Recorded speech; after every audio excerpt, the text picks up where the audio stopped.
Сочествување на традицијата умрело дете за баничка, од денеска започна одбележувањето на утрешниот ден прочка. Се смета дека во минатото време некое дете од сиромашно семејство одело по низ улиците, во некоја продавница видело дека има банички, побарало од мајка му баница, но бидејќи биле многу сиромашни, мајката не можела да му направи баница и затоа детето се смета дека умрело поради таа желба за баница.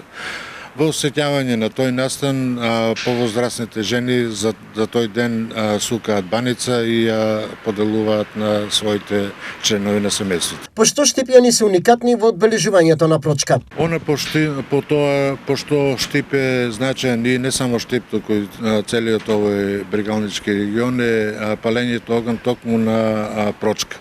Се смета дека овој обичај потекнува од многу одамна и е уникатен, се нарекува ората копа, со тоа што на прочка се спроведува големата ората копа, а една недела пред тоа како пробна на некој начин малата ората копа.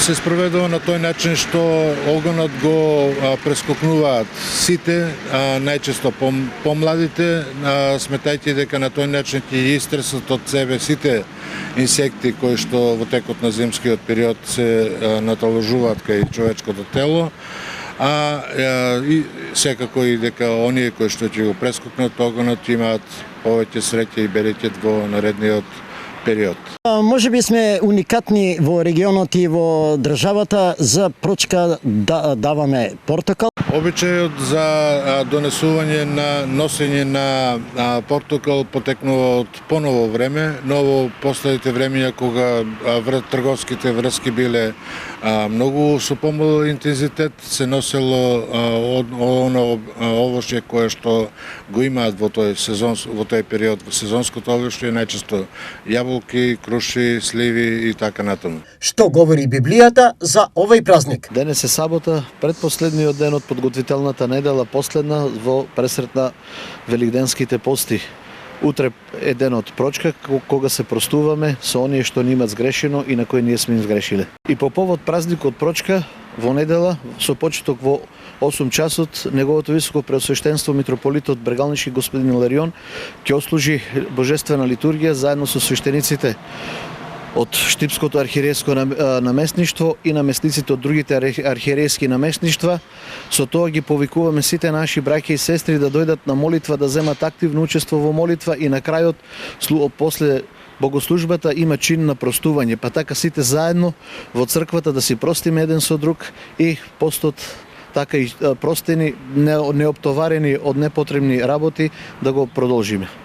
Во исто време, верниците од исламската вероисповест од денеска со утринска молитва, тука во Кадина на џемијата, го започнаа светиот Рамазански пост. Постот има неколку димензии кои што се важни за овој месец кај нас, Рамазанскиот месец, а тоа се духовната димензија, физичката димензија, медицинска димензија имаме, морална димензија имаме и самите муслимани придобиваат во сите овие димензии и со постењето, значи духовно се усовршуваат, така може да се каже. Една од убавите работи која што се случува оваа година, значи како што спомнав и во самиот цитат кој што е нели во Куранот во Бакара 183-тиот ајет, тоа е што великденските и рамазанските постови се паѓаат во исто време. А тоа го потврдува и самиот цитат ајетот кој што е спомнат во самиот Куран.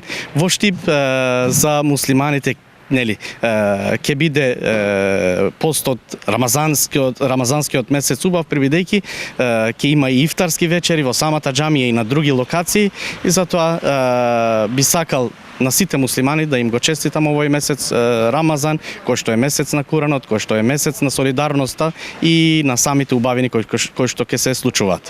Великденскиот пост трае 40 дена, а рамазанскиот до 30 овој месец.